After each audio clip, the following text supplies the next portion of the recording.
Welcome back to In the Shade, a platform bringing awareness to BIPOC folks that have been murdered or gone missing, and also people of color who have been accused and convicted of committing heinous crimes. I'm Isabel. And I'm Jenny Wilson, and this is our 14th episode. Holy shit. That's crazy. Can you believe it? No, 14. Lucky number 14. I feel like I say lucky number after like every single one.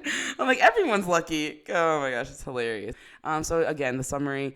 Samuel Little, 80 years old man, confessed to killing around 93 women, raised by his grandmother because his mom was an addict and prostitute, died in prison in 2020. And this episode will be about his 3 victims. Well, he had many, but 3 credible victims that he talked about with the FBI.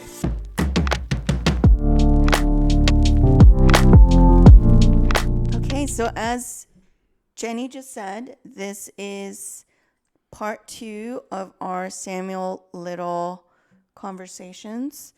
And today is going to be about 3 of his 93 murders. But just a brief recap of last episode in case you haven't watched it or listened to it. The link is in the description or here.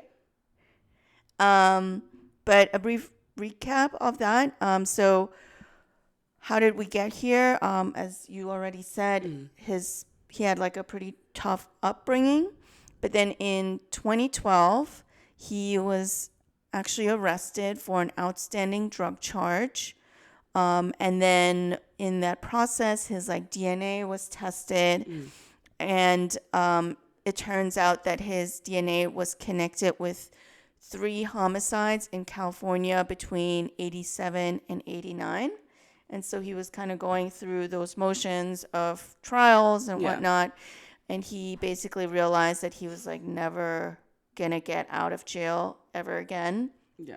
And he decided to confess to 90 other murders. So fucked up. Yeah, so crazy.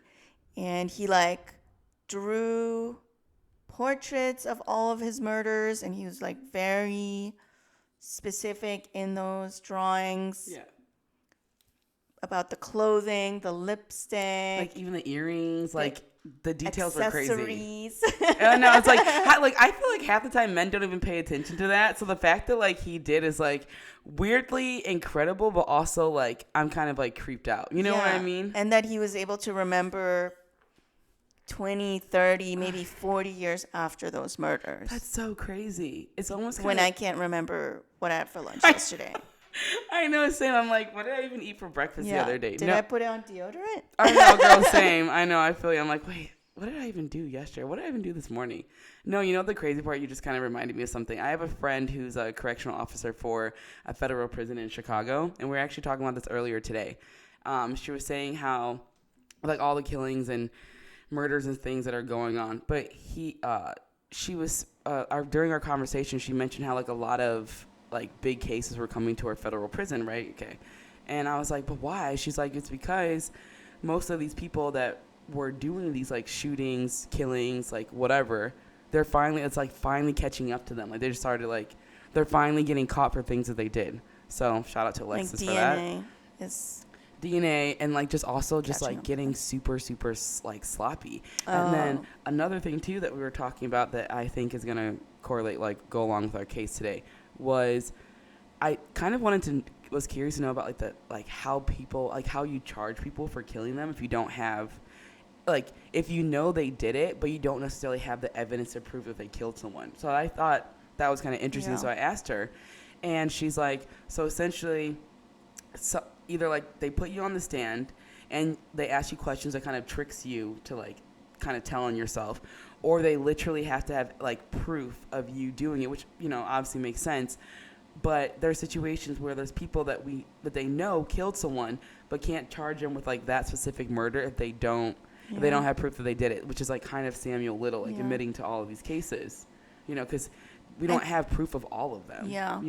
And I think it's even stranger for this case because he's flat out admitting all of these, because they didn't even know about No. half of these cases. Right. Exactly. And he's just admitting them, but it's still kind of tough to officially like prosecute him. Yeah. For all of these.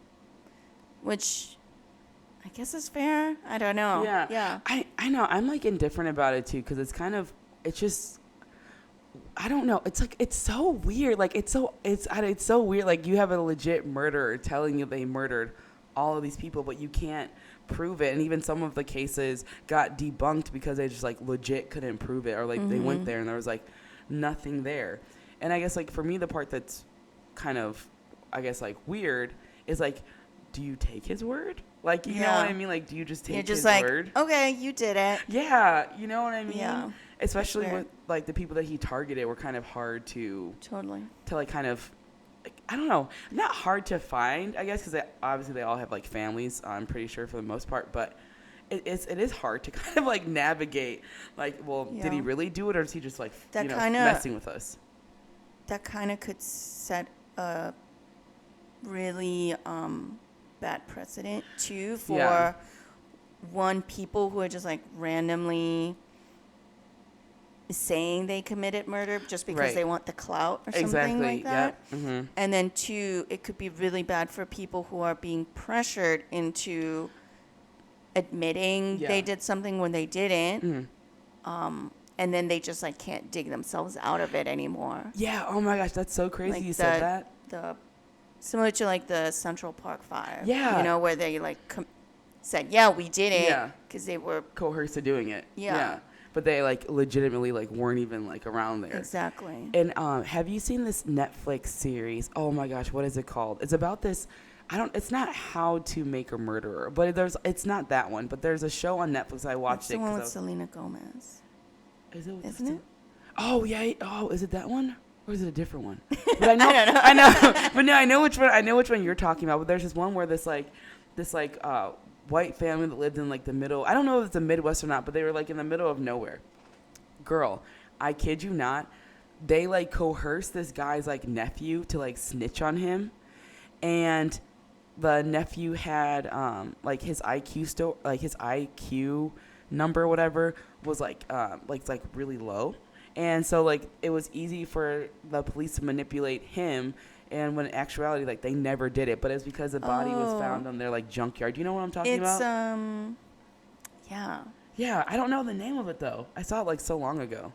But I forgot. It was because the uncle did it. Yeah. And he was, like, in jail, then he got out, and then he murdered someone again. It was like... that? Because I know... It was, like, one of the first big Netflix true crime things. That I watched it. I was like, oh my god, that's like really messed up. But that was really sad. Yeah, it was like super sad. Because that kid was in, I don't even know if he's still in jail. I don't know if he is either, but I know that he is like, if he is, I don't think he's doing well. But I know that his IQ score was like super low, so they were taking advantage of that. And then, because it's weird, it was like, first they said the uncle did it, and then like there was no evidence to prove that the uncle did it, but it was because like the family had like they were like, I guess you could say, rebels of the town, I guess you could say. So like making a murderer. Making a murder. There you go. What did I say before? I said how to make a murder or something. I think. I think it's something like that. Very close. But yeah, making a murder. That, oh my god, if you haven't seen it, definitely recommend.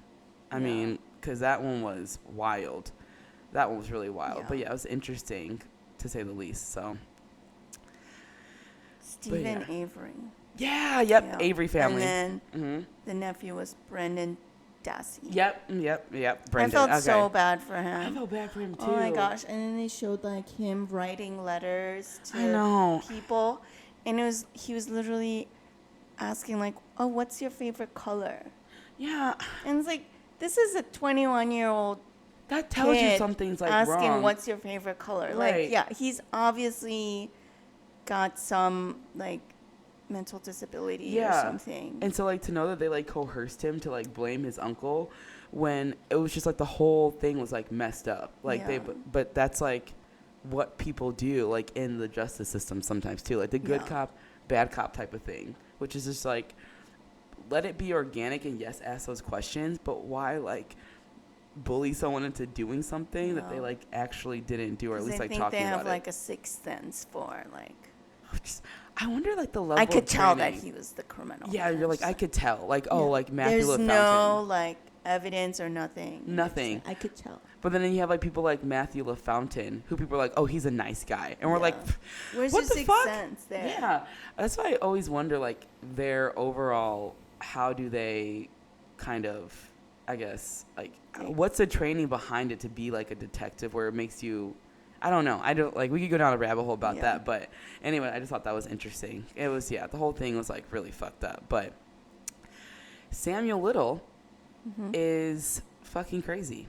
So I think this is a nice transition to talk about one of his victims. What do you think? Cool. Yeah. So this is like a really interesting story. So we watched the videos of Samuel Little talking about his victims on the FBI page. And they're like kind of chilling. We'll obviously have the link, but it was just like super weird. So this one story in particular kind of caught our eye, but it was about Marianne. So Marianne, this again all according to Samuel Little, because he was talking about this victim. He said that he met her and she was around like 18, 19 years old, and she was a black transgender female who he met at a bar in Miami. And I guess back in like the 70s. Yeah, back in the 70s. And so what I found to be like super interesting though was that like he obviously was very like fluid, right? Like with his like sexuality, which I thought was like, you know, I'm like, oh, okay. He's very open-minded, but he said that later they then met again at a different bar, and you know, he's like, okay, cool, I'm meeting this girl twice right now, you know, like at like two different bars, she must be cool. So Little drove to the victim's house. Something interesting too that was that he said during the video, he said something like she had different roommates at different houses. So I'm like, okay, I don't even know what that, like, do you even know what that means? Maybe she was also like transient and had multiple That's what I'm thinking too. homes. Yeah, that's what I'm thinking too. So he said that he drove her back to her house. Cool. And he said as soon as they kind of like walked inside, the roommate asked like, oh, can you go to the store and buy me shaving cream? Which I'm like, okay, that's like, why can't you do it? But whatever. So it's like weird, right? So then Little and Marianne left one of her cribs to go to the store to go buy shaving cream for the roommate. You know, okay, cool. Maybe she owes the roommate, or, you know, maybe they're like friends, like whatever, you know, who knows. But, you know, she's being nice, so they went to the store to go get it. That's what we thought.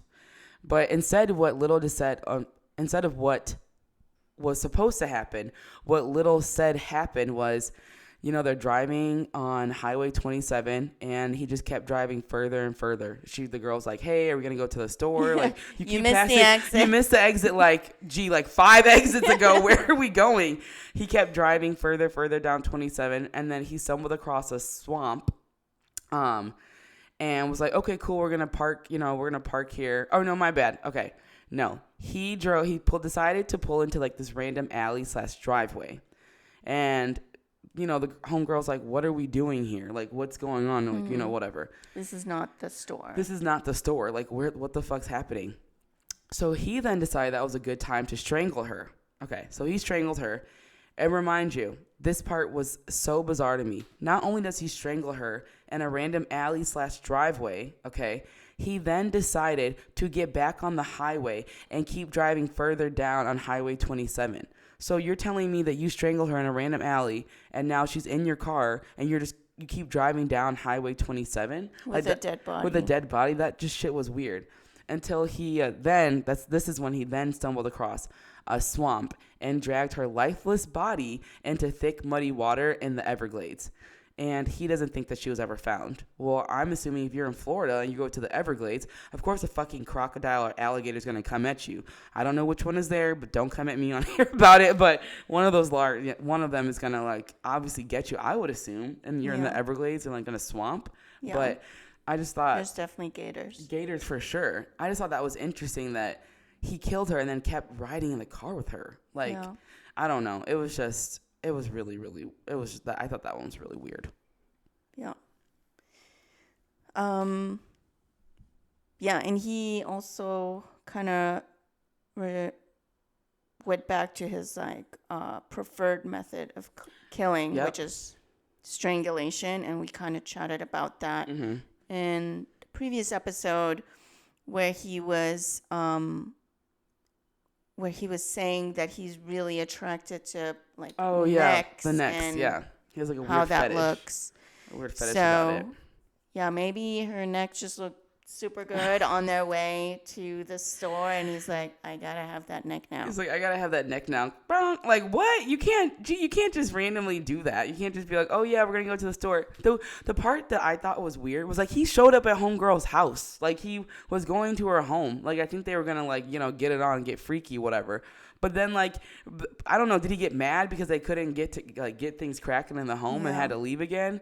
I mean, but I just like don't know what switched that you were like, oh, I'm gonna go to this girl's house, and then like, oh, we have to leave. Okay, well, I'm just gonna kill you now. I'm gonna keep driving. Like it just doesn't make sense to me. I don't know. I thought that was weird. Yep.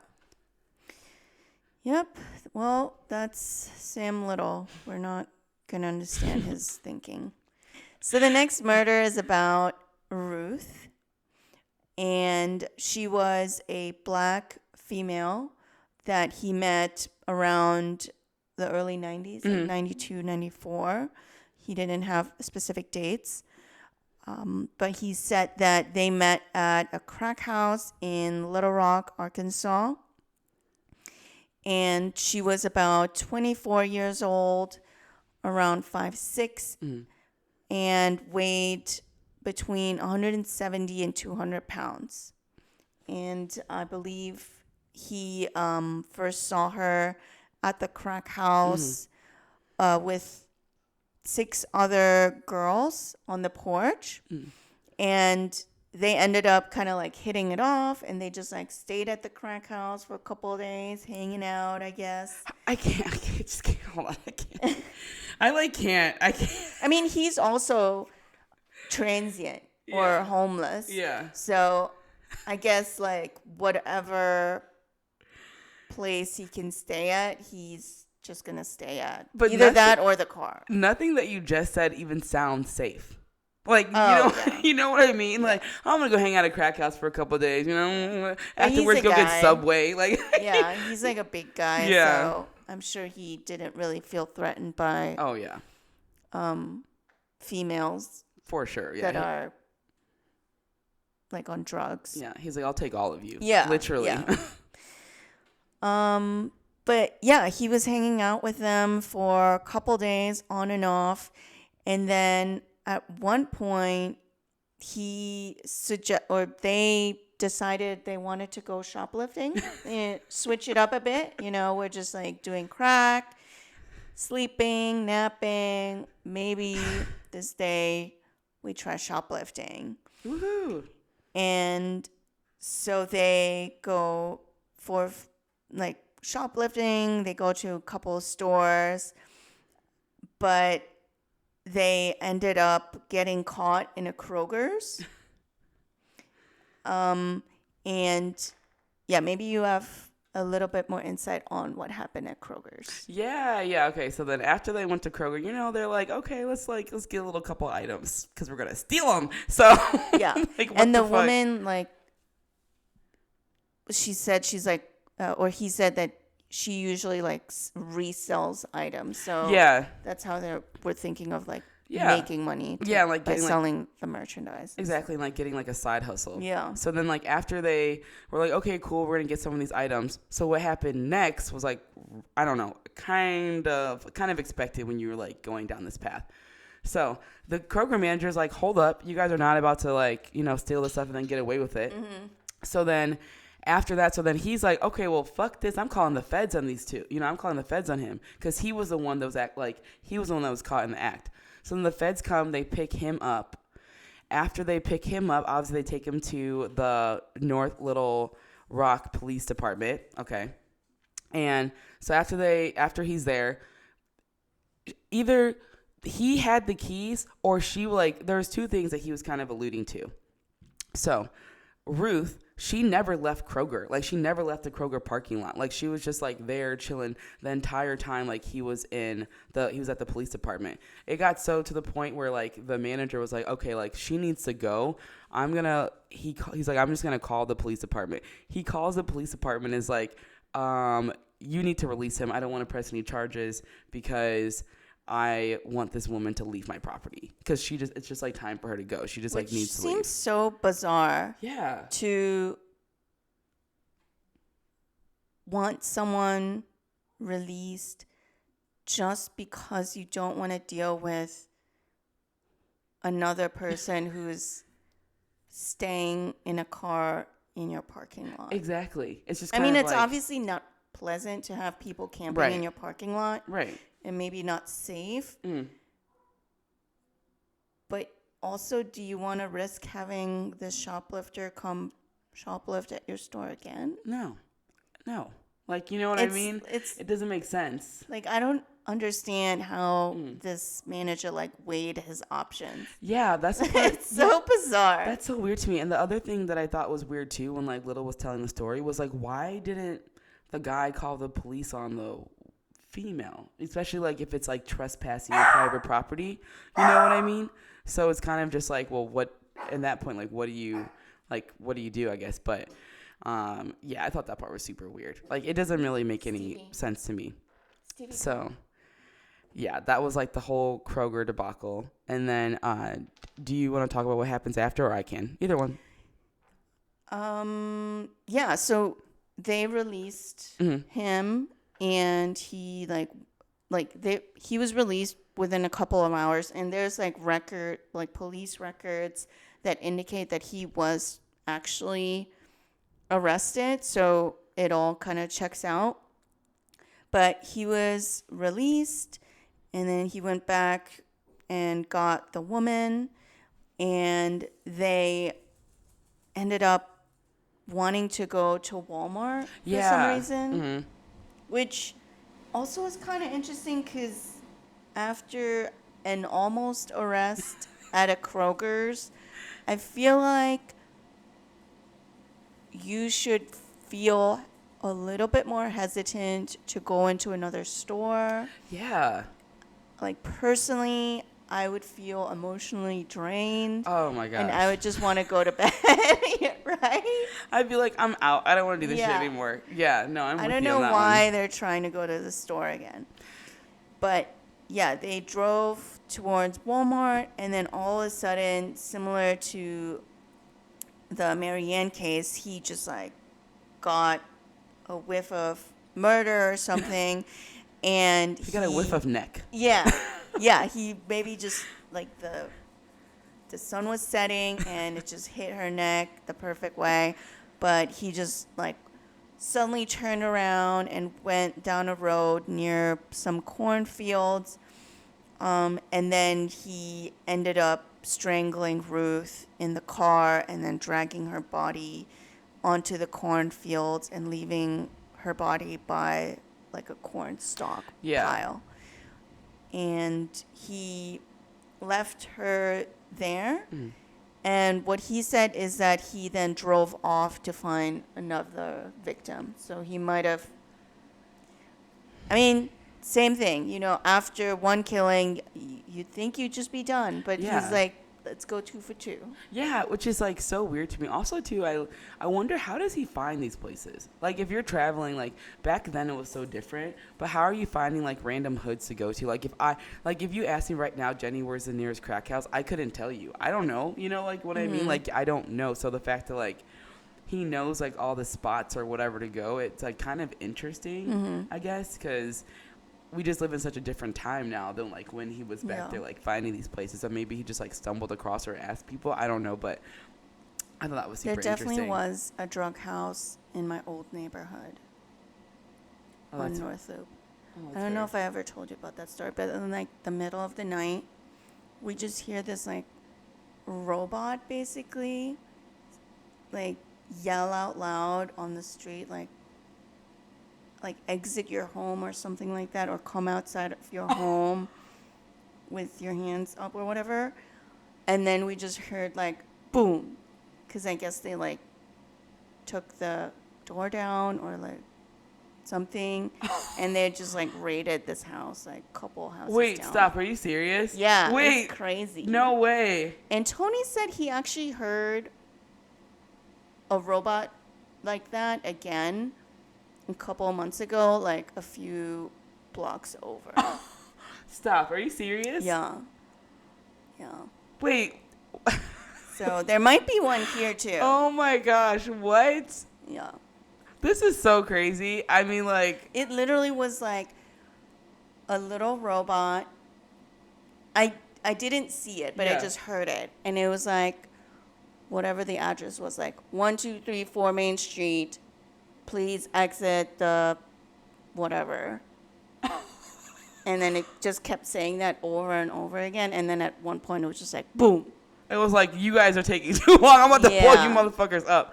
What? Yeah. it Oh was my wild. gosh. That's so crazy. And then we like walked the dogs the next day, and the door was just like a piece of wood, like as if they just like boarded it up. Could you tell it was like a drug house? Like, could you tell from the outside or? Not really. It didn't look bad, Okay. but it didn't look super nice. But it was kind of like an older neighborhood. Yeah. But it didn't look what in your mind you would think like a crack house or drug house would look like. Oh, okay. It was kind of nondescript. Like, Really? I thought maybe just like Yeah. students lived there or something. Right, like something. Yeah. Oh I mean, my maybe gosh. it was students, but I don't know. Drug it just house. looked like nobody took care of it.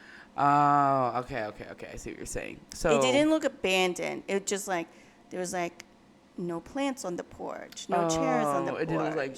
Okay, I see what you're saying. It didn't look like like it cozy? was cozy, Mm.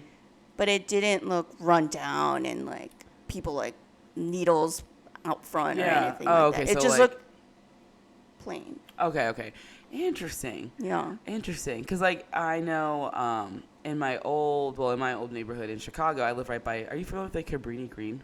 Cabrini Green, and it was like there's like a whole thing behind it. At first, it was like the Irish versus the Italians, because black people couldn't live there, and they were like doing like their drug deals, whatever. And then it started. Black people started allowing black people to live there, and then I guess like they kind of took over for. Can't remember if they took over for the Italians or for the Irish. I don't know exactly which ones.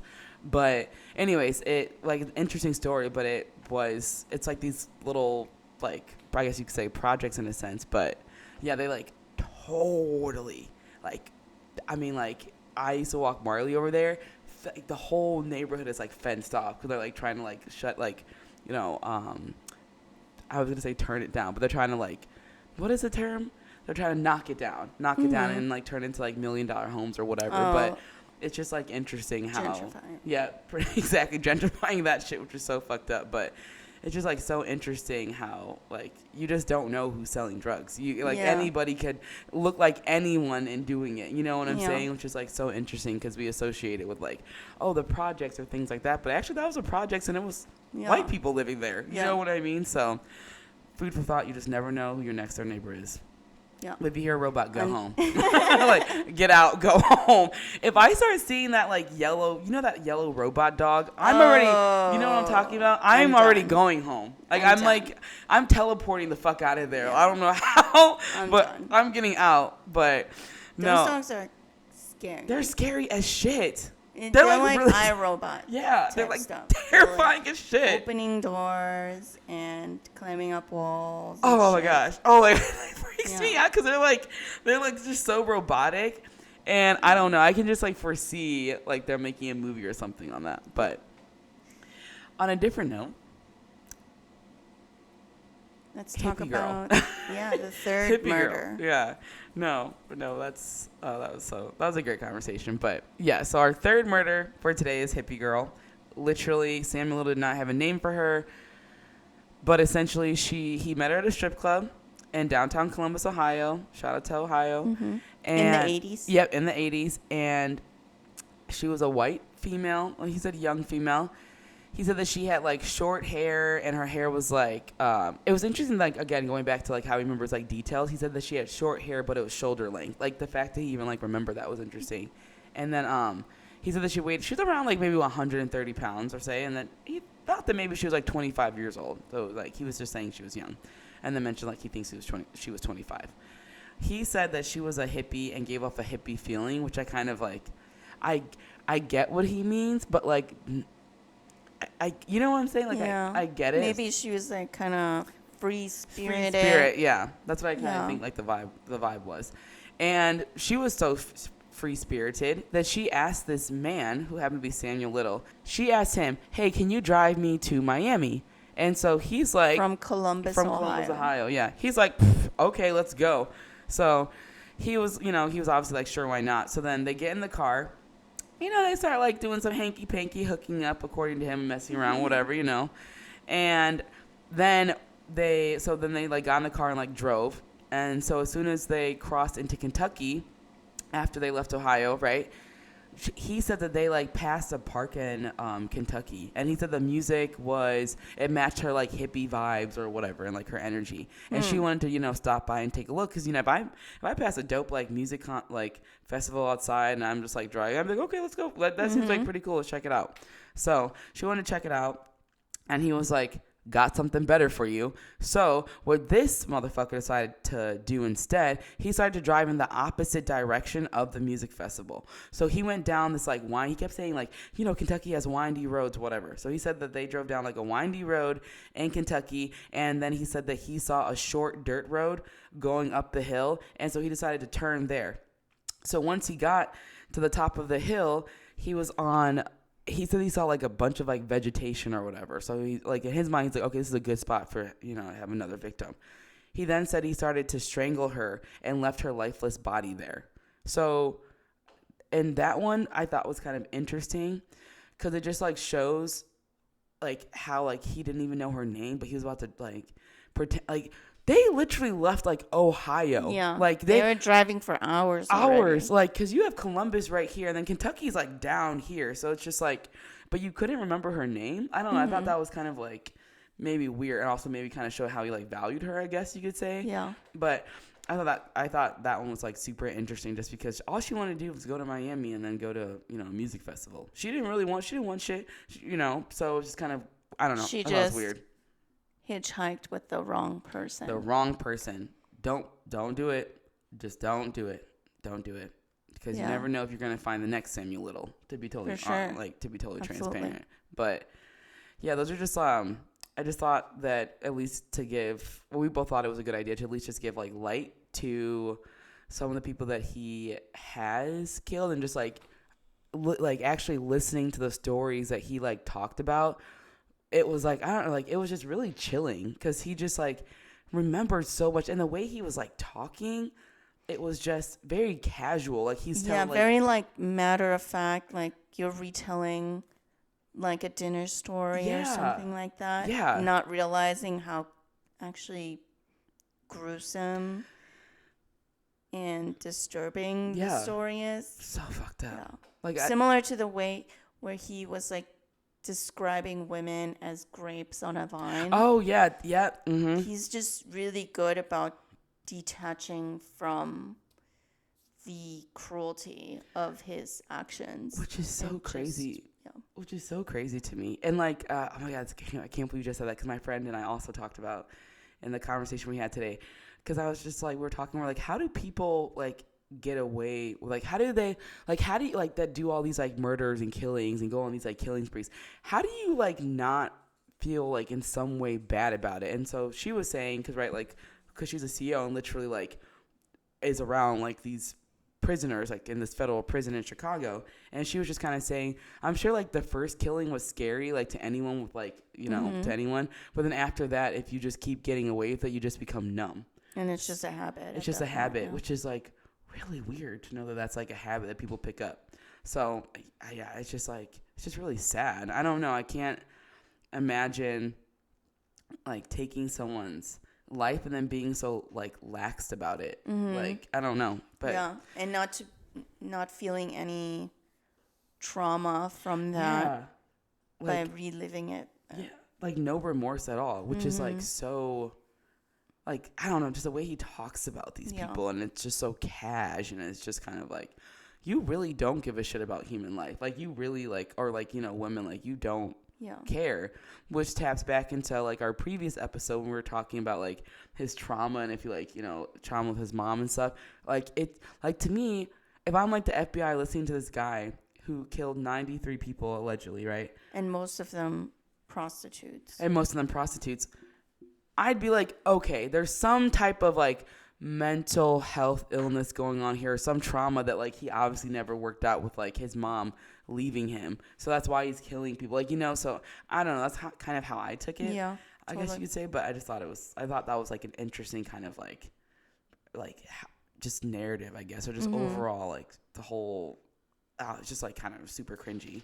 Like, definitely like listening to him will keep you up at night. Because I think I texted you super late. I'm like, dude, I'm like listening to him, and this shit is like legit like chilling. Like, just listening to this old ass dude just saying like, like laughing like, yeah, you know, at the some windy point, road. it's I'm kind like, of, what? At some point, you think he's kind of personable too, because the way he tells stories is sometimes a little bit like, casual, or even humorous.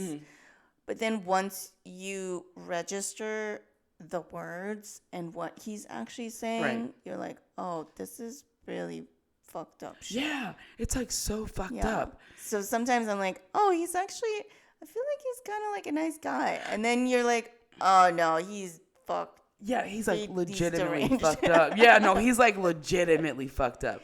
And then the crazy part too is just kind of like, you just said it. It makes sense why people would want to go like with him, because like how he, like his mannerisms and how he talks and like all that stuff. And it's just like, he seems harmless. Yeah, exactly. He seems harmless. Yeah, he just seems like an uncle or something yeah, like that. exactly. Or like, like a grandpa or something. Yeah. And then you listen to him, you're like talking to me about how you killed somebody and with your bare hands. Because you think their neck is cute. Yeah. Ugh. And then it's like, and then the fact that like he's telling the story to people and they're sitting like this close to him. And it's just like, I don't know. It's just like so chilling, and then I guess. intermittently he's like cracking jokes about sports teams and stuff. And it's just like, this person's not okay, and we're just gonna like be like, okay, jail, bye. And it's like, no, like, you're fucked up, like something's seriously wrong with you. But yeah, again, just wanted to share light on the victims and just kind of talk about some of them. It's actually still, even though he's passed, it's still an ongoing investigation, which I was like, okay, that's like cool that they're like, it is ongoing. And the cool thing too that we both saw was on the FBI website, they like drop like updates on his case too. So yeah, if you guys maybe know anyone that maybe has been affected, feel free to share that information with us, because this case there's just so much information. So that's why we broke it down in part 1 and part 2. And we probably could honestly keep going if we literally talked about like every single victim that he like talked about. But yeah, do you have any other thoughts? No, I think we covered it all. Yeah. I think this was a interesting episode into some of his crimes. Yeah, some of his very fucked up crimes. Yeah. So this is episode 14. Yes. Thank you for listening, and we're in the shade.